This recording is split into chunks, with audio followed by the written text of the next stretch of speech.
ఆ లెస్లీడన్ అనే ఆయన ఆ రోజు నుంచి తనని తన ఇంట్లో పెంచుకుంటూ కానీ మా పని చేస్తూ ఉండేవాడు, అన్నం పెడతా ఉండేవాడు.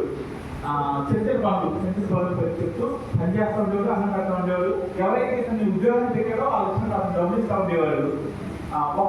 అప్పటి నుంచి అతనికి దేవుడి నుంచి చెప్పడం మొదలుపెట్టాడు. యేసు ప్రభు నుంచి చెప్పడం మొదలుపెట్టాడు. యేసు ప్రభు నుంచి చెప్పడం మొదలుపెట్టిన ప్రతిసారి ఆయన ఆశ్చర్యపోయాడు చిన్నపిల్లడు. ఎందుకంటే ఆయనలో ప్రేమ, ఆయన చేస్తున్న పనులు, ఆయన మనుషులు భోజనం పెట్టడం, మనుషులు స్వస్థపరచడం, మనుషులతో మాట్లాడటం, ఇలాంటి అన్నీ విన్నప్పుడు తను ఎప్పుడు కూడా అలాంటి మనుషుల్ని చూడలేదని చెప్పి చాలా చిన్న వయసులో దగ్గర 8, 9, 10 సంవత్సరాల లోపలే అతను తన జీవితాన్ని యేసు ప్రభుకి సమర్పించుకున్నాడు. నేను యేసు ప్రభుకి నేను నమ్ముకుంటాను, యేసు ప్రభు నా రక్షకుని ఒప్పుకున్నాడు. కరెక్ట్గా ఒక 10 సంవత్సరాలు తిరిగేటప్పటికి 17, 18 సంవత్సరాలు వచ్చేటప్పటికి అతను మంచి దైవాత్మాన్ని చెప్పగలిగాడు. అనేక దేశాల్లో సేవ కొరకు పంపించబడ్డాడు.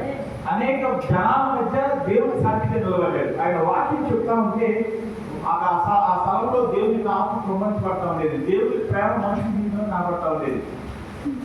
ఆయన వాక్యం చెప్తా ఉంటే మనుషులు దేవుని యొక్క వాక్యంలో ఇంత ఈ విధంగా ఉంటాడా దేవుడైన వాడు అని చూడగలుగుతూ ఉంటాడు. ఎక్కువ ఆప్యాయంలో వాడబడ్డాడు ఆయన వాడబడుతున్న అంటే దేవుడు తెలియని మనుషుల మధ్య, కఠినమైన హృదయం కలిగిన వారి మధ్య, భయంకరమైన స్వభావం కలిగిన వారి మధ్య, యేసు ప్రభు గురించి వినని వారి మధ్య అతను తన హృదయాన్ని చెప్తా ఉండేవాడట. దేవుని ప్రేమ గురించి చెప్తా ఉండేవాడు. ఆయన సాక్ష్యం ఉన్నప్పుడు నా హృదయం పగిలిపోయింది. ఇతను మరొక దోపిడీదారుడు లేకపోతే నన్ను కూడా కుక్కలాగా బతికేవాడేమో. ఒక మనిషిలాగా బ్రతకడానికి చూడలేదు ఆయన ఎప్పుడు. తను కూడా కుక్కలాగా బతికి కొన్నాళ్ళు చచ్చిపోయాడేమో. కానీ అతను దేవుని వైపు చూసేలాగా, అతని బట్టలు ఇవ్వడం లేదా ఆహారం పట్టించిన విషయం కాదు, వాళ్ళ ఉన్నదాంట్లో చూశారు. కానీ దేవుడి వైపు చూసేలాగా చేశారు. ఆ దేవుని ప్రేమ ఇలా ఉంటుందని వాళ్ళు చూపించారు. ఆ వ్యక్తి చాలా ఎక్కువ మంది స్వాప్ చేశాడు, చాలా ఎక్కువ మంది రక్షణ నడిపించాడు. ఇంకా ఆయన ఆ స్వాప్ పరిచయంలో కొనసాగుతాను అన్నాడు. ఆ వ్యక్తి రక్షణ పొందడానికి ఎవరు కారణమయ్యారు? ఆ వ్యక్తి దేవుని ఎవరు కారణమయ్యారు? ఆ వ్యక్తికి నేను ఒక మనిషిని అని గుర్తించడానికి, దేవుడు మనిషిని ప్రేమిస్తాడు, మనిషిలాగే కాదు దేవుడు అని అర్థం చేసుకోవడానికి కారణమైన వారు ఆ పాస్టర్ గారు. ఆ పాస్టర్ గారు తన ఆ సర్వ పరిచయం చేసినప్పుడు చాలా మంది రక్షణలో నడిపించారు. కానీ కొన్ని రోజుల తర్వాత, కొన్ని సంవత్సరాల తర్వాత మళ్ళీ అర్థం నిలిపాడు ఆయన.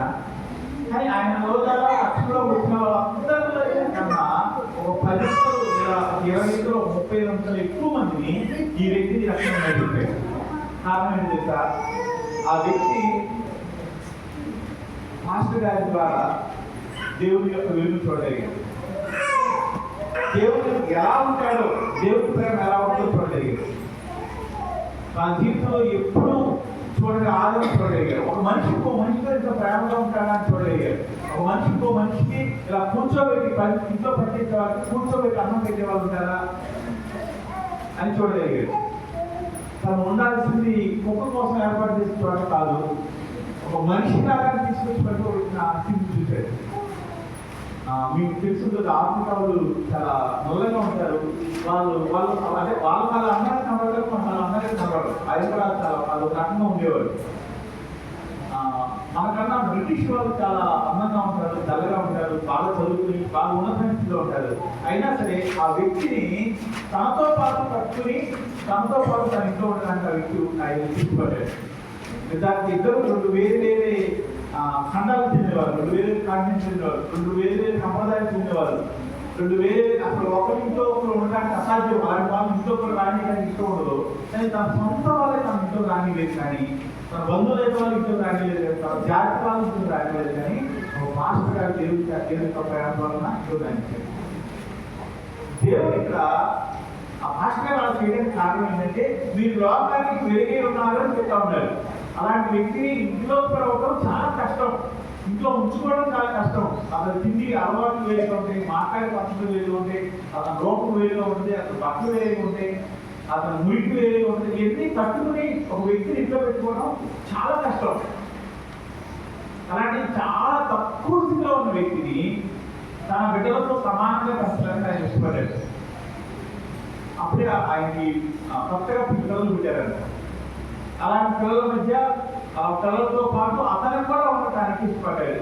ఎందుకు ఇష్టపడ్డాడు? కేవలం దేవుని యొక్క ప్రేమ. మనం అందులో ఒక 10వ తరం మనుషులు చూపించగలుగుతున్నాం ఈరోజు. దేవుని యొక్క వెలుగుని దేవుడు మనం వెలిగించినప్పుడు మనల్ని మనం చూసుకోవడానికి ఆ వెలుగుని వాడుకోవట్లేదు, కనీసం వేరే వాళ్ళకి చూపించడానికి వెలుగు ఉండగలుగుతున్నామా? నిన్ను చూసిన వారు, నీ మాటలు విన్నవారు, నీ ప్రవర్తన చూసిన వారు దేవుడు నమ్ముకున్న వాళ్ళు ఇలా ఉంటారేమో, నేను కూడా దేవుడు నమ్ముకుంటే బాగుంటుంది, నేను కూడా దేవుడు వైపు చూస్తే బాగుంటుంది ఇప్పుడు అనుకుంటారా? మనతో సమానంగా ఉన్న వారికే దేవుడు చూపించలేకపోతున్నామే. చాలా చాలా హీనమైన స్థితిలో అమెరికా దేశం, లండన్ దేశం అనేది, ఇంగ్లాండ్ దేశం అనేది చాలా అడ్వాన్స్ దేశం, అది బాగా అభివృద్ధి పొందిన దేశం. ఆఫ్రికా దేశం చాలా వెనకబడిన దేశం. ఆ కాలంలో నేను చెప్పేది దాదాపు 30 సంవత్సరాల క్రితం తప్పిస్తామని దగ్గర 30 సంవత్సరాల క్రితం చెప్తాము. ఆయన పెద్ద చాలా సంవత్సరాలు పరిచయం చేసి చాలా పెద్ద పరిచయాలు అయిన తర్వాత ఇండియా దేశానికి ఆయన పిలువబడినప్పుడు ఆయన ట్రాన్స్లేట్ చేశాను. అలాంటి ఒక వ్యక్తిని మన ఇంట్లో రానివ్వగలుగుతామా? ఇన్ని సంవత్సరాల తర్వాతైనా మన ఇంట్లో ఉంచుకోగలుగుతామా? రోజైనా లెస్ ప్రివిలేజ్ అంటారు. అంటే లెస్ ప్రివిలేజ్ అంటే అర్థం ఏంటంటే దేనికి నోచుకొని వాళ్ళు మన చుట్టూ చాలా మంది ఉంటారు. వాళ్ళని పిలిచి లేదా వాళ్ళకి దేవుడు చూపించే ప్రయత్నం మనం చేయగలమా?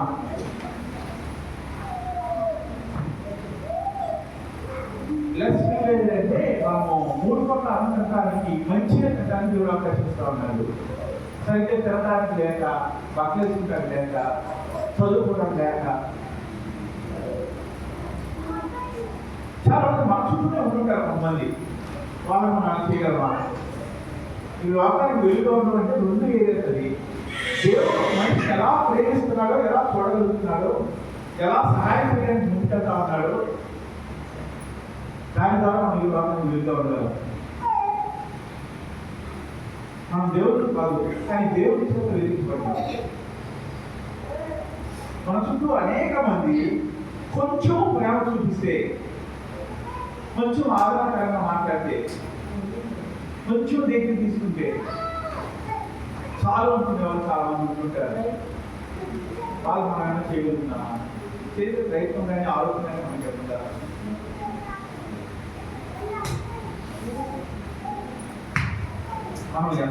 మనము లోకానికి వెలుగు అనగానే, దేవుడు వెలిగించాడని మనం చాలా తక్కువ పడిపోతాం అంటే. కానీ నిజానికి దేవుడి చేత వెలిగించబడడానికి మాకు ఏ వెలిగిత లేదు. ఆయన చాలా ఉన్నతులు. పాపము అనే మాట కూడా వినడానికి ఇష్టపడినవారు, ఆయన మహిమ కలిగిన వారు.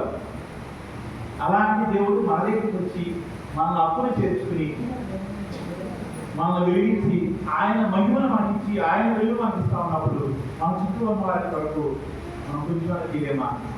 కొంతమంది హృదయాలు పెట్టబెట్టారు ఉంటాయి. వాళ్ళు పడిన కష్టాలను బట్టి, బాధలు బట్టి, వేదం బట్టి, వాళ్ళు వెళ్ళిన పరిస్థితిని బట్టి, వాళ్ళు వాళ్ళు వాళ్ళు వాళ్ళు మోసపోయిన విధానం బట్టి వాళ్ళు చాలా ఆశ్చర్య పెడతారు. కొంతమంది పిల్లలు, కొంతమంది ఆడపిల్లలు, కొంతమంది ఆడలేదు వాళ్ళు చాలా భయంకరమైన పరిస్థితులను చూసే వాళ్ళు చాలా మంది ఉంటారు. వాళ్ళకి కొంచెం ప్రేమ చూపిస్తే, వాళ్ళకి కొంచెం వాళ్ళతో మాట్లాడగలిగితే, మనకు దాంట్లో ఒక ముద్ద అన్న వాళ్ళు కట్టగలిగితే, వాటిని కేవలం దేవుడి విరుద్ధ చూడగలుగుతారు. మన దగ్గరలో ఉన్న వాళ్ళు ఎవరు ఉంటారు, మన ఇల్లు దగ్గరలోనూ లేకపోతే జనాధికారులు చాలా రకరకాల వాళ్ళు ఎవరో ఉంటారు. లోపల వాళ్ళు వారి పట్ల మనం ఏమైనా చేయగలమా? మన సంఘంలో ఉన్న బిడ్డల పట్ల ఏమైనా చేయగలమా? మన సంఘంలో ఉన్న బిడ్డలను చూసినప్పుడు ఒక మన వాళ్ళకి ఇంటికి భక్తి ఒకటి ఉండకపోవచ్చు, కానీ దేవుడు నమ్ముకున్న వ్యక్తి ఇంత యథార్థంగా ఉంటారా? దేవుడు నమ్ముకున్న వ్యక్తి ఇంత ప్రేమించే వాళ్ళు ఉంటారా? దేవుడు నమ్ముకున్న వ్యక్తి ఒక మనిషిని ఎంతగా ప్రేమించగలుగుతారా అని మనం ప్రేమ చూపించగలుగుతామా? దేవుడు ఇచ్చేస్తా ఉన్నాడు, లోకానికి మీరు వెలుగుతాను. మనందరం మనం ప్రేమించలేము, ప్రేమను చూపించలేము. మన హృదయాలు చాలా కఠినంగా ఉంటాయి. మన అందరికీ మనం కూడా చాలా సాఫ్ట్గా కనిపిస్తాం, కానీ మన హృదయాలు చాలా కఠినమైనవి. మన మాట చాలా కఠినంగా ఉంటుంది. కానీ దేవుడు మనం వెలిగించినప్పుడు, మన హృదయం ఆయన వెలుగుతున్నప్పుడు ఆ వెలుగు వేరొక చూపించడానికి మనం ప్రయత్నం చేయాలి. ఆ వెలుగు వేరొక చూపించేవాళ్ళు ఉన్నామా? ఎంతో మంది పిల్లలు కనీసం తలగించేవాళ్ళు తల్లిదండ్రులు అందరూ ఎవరో ఏదో పనులు ఉంటారు. కొంతమంది వాళ్ళ పాపాలు తీసుకుంటారు, కొంతమంది తెలుస్తూ ఉంటారు. వాళ్ళకి ఉన్నాము, దేవుడు ఉన్నాడు అని ప్రేమ చూపించగలిగే అవసరం ఉందేమో. చుట్టుపక్కల చూడగలుగుతావా? దేవుడు అడుగుతావా? ఎలా నీ కళతో చూపించే, నీ కళతో ఈ లోకాన్ని చూపిస్తున్నాం లేదు అని అడుగుదామా ఈ పండుగ సమయంలో? మన కళతో మనం చూస్తే మనం ఎవరిని సేవించలేము. మన కళతో మనం చూస్తే మన ఎవరు లోటు కనపడదు. మనం చాలా మంది డబ్బులు సంపాదించుకుని పిచ్చి పిచ్చి వాళ్ళ కళ్ళకి ఖర్చు పెట్టేస్తారు. కొంతమంది తాగుతారు, కొంతమంది ఎక్కువ ఖర్చు పెడతారు. మేము విజయవాడలో రోడ్డు పక్కన తిరిగి పిల్లల గురించి ఆలోచన చేస్తున్నప్పుడు ఒకరికి అవసరమైనప్పుడు నేను వాళ్ళు గమనించినప్పుడు ఆ పిల్లలు చాలా డబ్బులు ఖర్చు పెడతా ఉంటారు. నేను వాళ్ళకి ఏదైనా చేద్దాం, భోజనం పెడతామని చెప్పాను.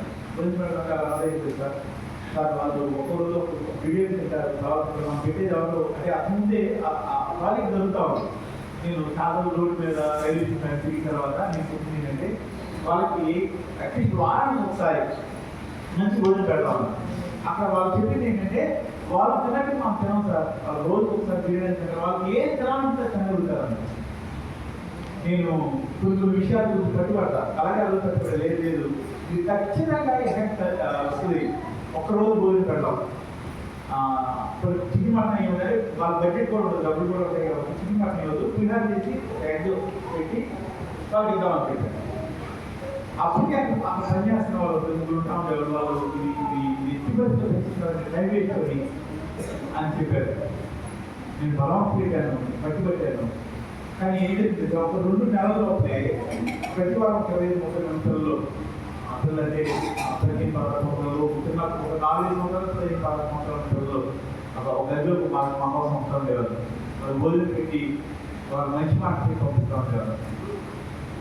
అది చూసి ఆశ్చర్యపోయారు. వాళ్ళు ఎలా వస్తున్నారు, ఎందుకు వస్తున్నారు అంటే నేను అది చూసినట్టు తెలుసా, వాళ్ళకి అన్నీ ఉన్నాయి. డబ్బులు నా రోడ్లు చేస్తారు, అడుక్కుంటారు, దొంగతనం చేస్తారు, ఏదో చేస్తారు. కానీ వాళ్ళతో ప్రేమగా మాట్లాడే వాళ్ళు ఎందుకంటే మా దగ్గర ఏం ఉంటారు. విలువలో బెస్ట్ విలువలో ఎక్కడ బిర్యానీలు నా తెలియదు. బయట వచ్చి తనకు ఒకసారి ఫోన్ చేస్తారు, చేసిన మంచి బిర్యానీ ఎక్కడ మంచి వాటర్ తీసుకుంటారు. మాకు తెలియదు, మేము వెళ్ళాం వాటర్ మాకు తెలియదు అని చెప్తాము. కానీ వీళ్ళకి కష్టంగా తింటారు. ఏదో చేస్తారు, 100 వాళ్ళు ఇస్తుంటారు. అంటే అది జీవితం. కానీ ఎందుకు వస్తున్నారు భోజనం కోసం అంటే భోజనం వస్తున్నారు. కేవలం మాట్లాడే కోసం వస్తున్నారు. మా సంఘంలో కానీ మా సంఘ చుట్టుపక్కల కానీ 2 కిలోమీటర్లు 3 కిలోమీటర్లు 4 కిలోమీటర్లు ఎక్కడ ఉంటారు చూడండి. ఈ లోకానికి విలువగా ఉండాల్సిన పరిస్థితి. దేవుడు ఈ లోకానికి విలువగా ఉండే అవకాశం చేస్తుంటాడు. పండగ మాసం వెళ్ళిపోతామా?